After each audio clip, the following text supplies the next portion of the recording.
Hello guys, Prowler here, with that episode I promised for some build designs that I was planning on building. I'm sorry this video may be a little less quality than last time. It may only be in 720p instead of 1080. And it may be a little jumpy when I move around because the software that I usually use to record, and I used to record Battle Pirates, doesn't like to record just a plain browser window. So I've had to go back to an old thing that I used to use. It works alright, it does what I need it to do, but it's not the best. So we're going to go in straight away here with the guard that I was planning on doing, as you can see in front of you. So what I was thinking of doing, I actually got this from a friend. He showed me the idea of his guard, and I just did a few minor changes. There's not actually a whole lot in here that's changed, but I thought it was good. So here we've got an R5 Enforcer, and it's got all of its armors are this, what is it called? PP3. I don't actually know what the armor is called in game. So it gives you 17,000 armor. It's 350 weight, and it says minus 14 penetrative damage. Not 100% sure. I can always go in the game in a moment and add it on the end to show what the different armors are if it doesn't show it too well on here. So we've got all of them. We've got the shielded electronics, which reduces the stun, which is the main reason I want it. Slow resistance doesn't really matter. You're not really going to get slowed as a defending ship, but the 60% stun resistance is going to help with pinches if they get pinched. Then obviously heavy plating. It reduces your combat speed, but these aren't going to be moving. And then it gives you 45% defense for explosive, ballistic, and missile. The Gore's supercharger increases the charge rate by 1.5, which on top of Siege S is pretty good, because these also already have a supercharge of 8. So, but they only have one salvo. Now they're all 8s, all S's. Sorry. You can see here. So that's 2, 4, 6, 8, 9. So that is 9. I believe I've counted that right. Yeah, 9 launcher S's and 3 Hailstorm A. That's the first Enforcer. So the second one is very similar, same specials, same amount of guns, except it doesn't have the Hailstorm, and it is all evade. This is to help out with this ship is mainly to do with the launchers and the Jug X's. So the evade will help reduce the amount of launchers that are going to be able to hit and set off a shockwave. And then also with the salvage Kodiak, although I've never seen them too much, but also the new ship, because it's predominantly missiles to get its boosted range, I believe. So it's going to help with that as well. It's got a little bit of evade to counteract that. As you can see on the side, it's just below 50%, so half the shots are going to miss if it's 100% accuracy, which launchers are not, I don't believe. No, they're only 50% anyway, so 25% are only going to get 1 out of 4 hits off with a Jug X. And I don't know what the accuracy of the new missile is, I haven't checked that.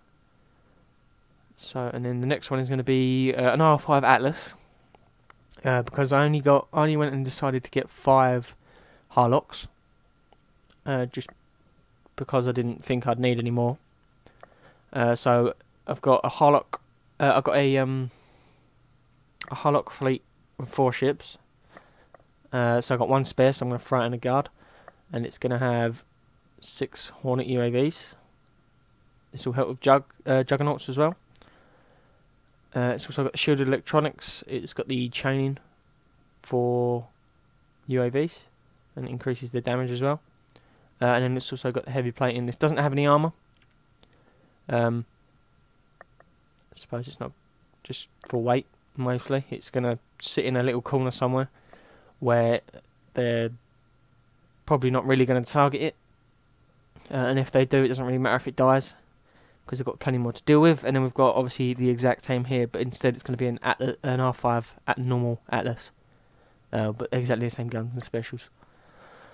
And then because because I don't have the Viper, which gives you 80 thermal rating for thermal imaging, I've only got the Interceptor, which also has 68. So I'm going to go ahead and throw that in, and I was talking about redesigning my base, so I'm going to be redesigning it so there's maybe a bend, a rather tight bend that you can't avoid getting out of this ship's thermal imaging range. You have to go through it before you can get to it to shoot it, kind of deal. So that way the range isn't going to be a disadvantage. I can just use the base layout to help me with that. So on here, as you can see, we've got shielded electronics, we've got sonar, we've got 2 detection armors, and we've got 3 torrent missile 3s. We've also got the MC3, which gives missile and ballistic defense. And I believe this I believe this ship is already got retargeting built in, so these torrent missiles will hit subs under the water. And that is what I'm planning to put into my base. Obviously, you can pause the video at any time to see the individual builds if you would like to maybe copy them for yourself and change them up. And I'll probably throw the links in the description as well up here, just in case you want to check them out and maybe tweak them towards your base design, or maybe even change them to improve them and throw them back at me. Let me know what you think might be better. So that'd be my guard. That's the first tab. So if we go into the second one here, this is the redesign of my Grimshines Berserker and Berserker fleet that I was thinking of doing. They recently brought out this special, the reflective coating, which gives evade as well as radioactive defense, which is what this ship was kind of always lacking. It took a beating from things like napalm missiles, so boosting it up to just under 60% of this is a massive help. I think these specials are the same as before. I may switch this out for engines once I've ranked them up, because they'll have quite a fast turn speed from the ranking anyway. I chucked one of these in to also increase the radioactive defense further, and I think I upped these 2 armors to D4Cs instead of the D2s, I think they were, to buff up the armor some more to 14, just under 15,000. I also put an extra hailstone on there, and then basically it's more or less the same, but with R5 berserkers. And then this is the design for my super fortress, just to give it some speed. Okay, so alright, so I took a little pause there, needs to cough. So we'll go on to the next one here. This is the new ship, the Mastodon. So this is what I was planning on doing with it. As you can probably tell from looking straight at it, it is got no armour at all. It's got the base armour of 8,000 that comes with it, and that's it. It's got no defences apart from 40% missile, 20 ballistic, 20 explosive, 20 radioactive, which come with it. So it's pretty easy to kill, I must say. It's also got -10 evade. So the plan with this ship was, as you can see, you probably see from the front, is I'm going to have a Juggernaut X in it. This thing is packed with 76% evade. It's going to have just one D92U launcher. It's got the radioactive defense. It's got the strike system to increase speed, but it's also, because it has less weight, it only gives 11% total weight add-on, where I think speed system and engines free give 14%, I believe. So just save a little bit of weight there, because it's not really going to be used for anything else. 61% radioactive defense, 73% ballistic, and 68% missile. And it's also got 20,000 armor points. Sorry about that. So basically, more or less, is what I'm going to do. As you can see, it's got the missiles on it, so it's going to be able to get the range boost of this. So we've got 2 of them here. Identical, except from the second one has 1 less missile.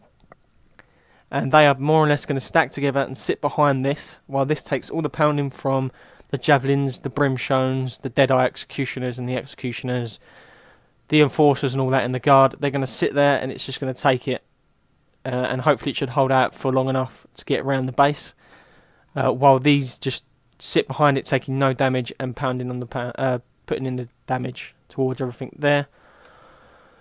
And that's more or less the Mastodon design.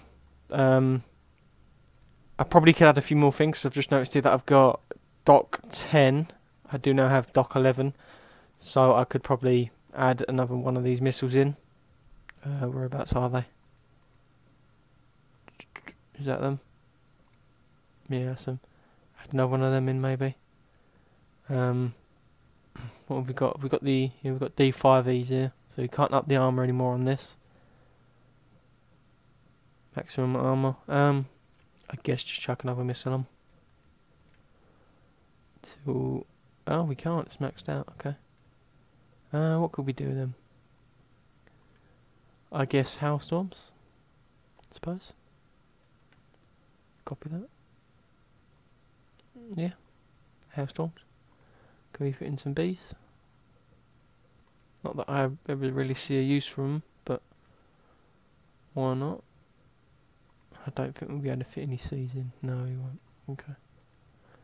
So we could always up that to that. And then obviously you're going to have the... and obviously for the last two ships I'm going to have these floating fortress design I showed there, just for all resources. So that leaves me with 1700, but I don't see... I suppose we could always add more guns to this. Let's throw some of them on. That's all I can get on. Okay, fair enough. So yeah, 2 more guns on that as well. And that's about it. Or I guess. Could always make a 3rd ship of these and cut some of the guns in half, I suppose. Mind you, it's 12,000. It's not probably not going to be very possible. But yeah, that's the Mastodon design. We'll move on to the next one. So here is just a ship that I was thinking of building. I don't know how much use it's really going to get, considering the new bases. I suppose it could be used on some bases that are still just pure javelins, because it always come in handy. I suppose it might help against some forces as well, unless they're controlling, in which case they're going to be targeting the ships. But if they're not, then as you can see here, we've got some siege drones. So it's obviously going to be targeting the closest ship, and it's going to be shooting the drones first, which could help, I suppose. So what we've got on head here is just a single hurricane. It's got hull streaming just to increase the map speed, and an anti-mortar so it doesn't move when I target buildings with the dreadnoughts. So here we've got Spaders dreadnoughts. They are, I think they've got a little bit extra reload, mortar reload compared to an R5 DNX. And obviously you don't have to pay all the uranium and the resources to retrofit it. So I was planning on just overwhelming everything, because we've got the coaxial turrets, I believe they're called now, that a lot of people are using because it helps with drones. So instead of going for siege, which will probably get shot down, I've gone for the D71Q, 6 of them per ship, 3 ships. 7 of them per ship, 3 ships, and Hailstorm B to overwhelm all the mortars. And then I've also got engines free, which does give an accuracy debuff, but of 20%, but they're mortars, so it doesn't really affect it. And then obviously this is for the ranking, is going to give me the turn speed. Guidance Scrambler for the evade. MC3 gives ballistic and missile, and then the new incendiary shells, which leaves pools of fire, which would be good when attacking the guard, because obviously if you leave a pool of fire where the guard is, it's going to sit there and take radioactive damage as well. And then we're going to go with D4M, which gives 10% missile, and then 3 D4Cs, which gives 10% ballistic, and then obviously 3 of them. Now looking at it again, it's Dock 10, we can whack it up to Dock 11, and I might be able to switch one of these out with, say, a Siege B. I suppose we could put a Siege B on each of them. Maybe not. Maybe if we change it down to a Hailstorm, and there you go, you could swap one of the Qs out for a B if you really wanted that extra firepower. Maybe these to distract the coaxials, and this one to land the pure punch. So maybe we could go with that. Don't really want to put anything else on there. It's not really going to be used for much, I suppose. I wonder if we can fit. There it is. No, we can't fit that on there. Okay. I was thinking maybe get it to turn around and drive away from the base a little faster. But as long as we come in at the right angle, it shouldn't be in jeopardy of being shot at by anything, so it should be good.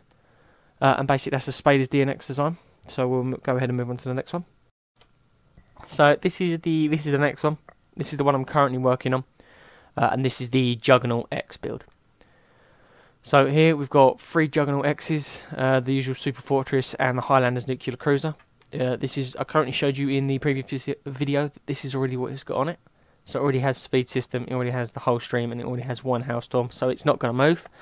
But it is going to give the other ships in the fleet the 50% radioactive defense and 80% radioactive reload. This is what I've gone ahead and done for my Juggernaut X design. We've got a hell of a lot of room, obviously, in here. I didn't suppose I could always up the armour. I just realised I don't think I've got the D4R yet. I'm planning it. It is back in the weekly mission, so I'll probably get it next week, because I didn't get it this week. But I think I did get the D5E, so I suppose we can whack all these up to use up some of that extra weight.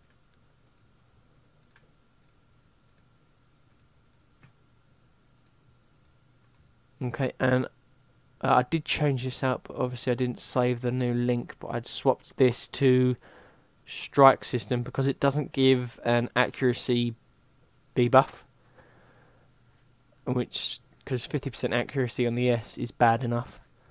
And then that's also going to give me some more weight, I think. I know it took some weight, but not a huge difference. And obviously if you've got the D4R, it always is better. Whack that on there. Still leaves you 2,000 tons. If you weren't planning on using your nuclear cruiser for anything else, which I am, I'm planning to swap it between a couple fleets that I'm building, which is why I'm leaving it with nothing on, because the other fleets don't have any room. They've got enough room to fit the 133 tons of this as it is now on there, and that's it. But I suppose you could always maybe armour this up a little bit with this extra weight if you wanted to. But this is the basic design. 3 identical Juggernaut X's. We've got 2 D4M, a D4R, MC3, strike system, the radioactive coating again, 5 D92S's, and then how many is that? That's 5 D5E, the evade armors.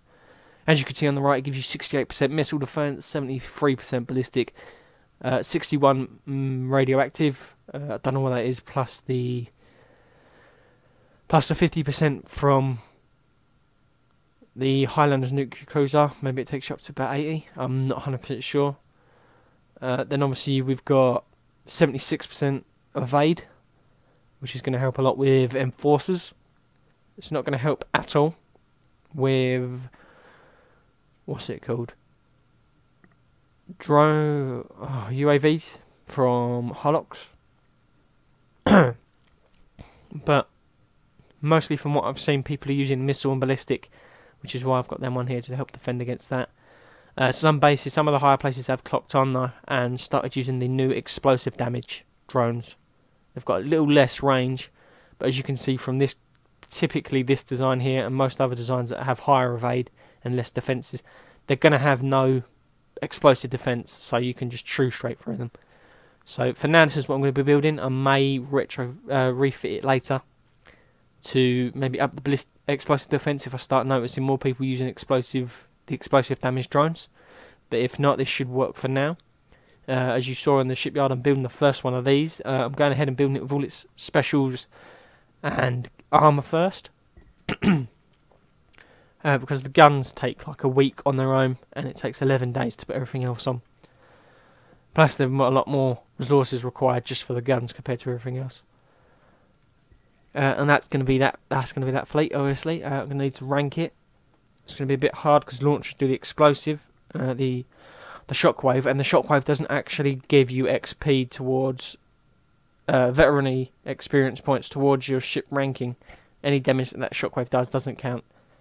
So it's always harder to level up launchers. But we'll go on to the next design here, the last one. So this is my last one here. This is what I said about swapping out the Highlanders Nuclear Cruiser from fleet to fleet. So this is another one of the fleets that I'm going to be putting it into. This is for Gretas Nuclear Cruiser, which I've already won from the campaign missions is the only place you can get them at the moment, I believe. And they are limited. You can only get up to 5. So I'm using 4 here. I'm going ahead with the D92Ss again. Going to go with 6 of them on the fleet and then 2 Hellstorm A's. Going to go with 2 D3Rs, 1 D4M for missile defense and 1 D4C for ballistic. Again, I'm probably going to go ahead and swap that out for strike system.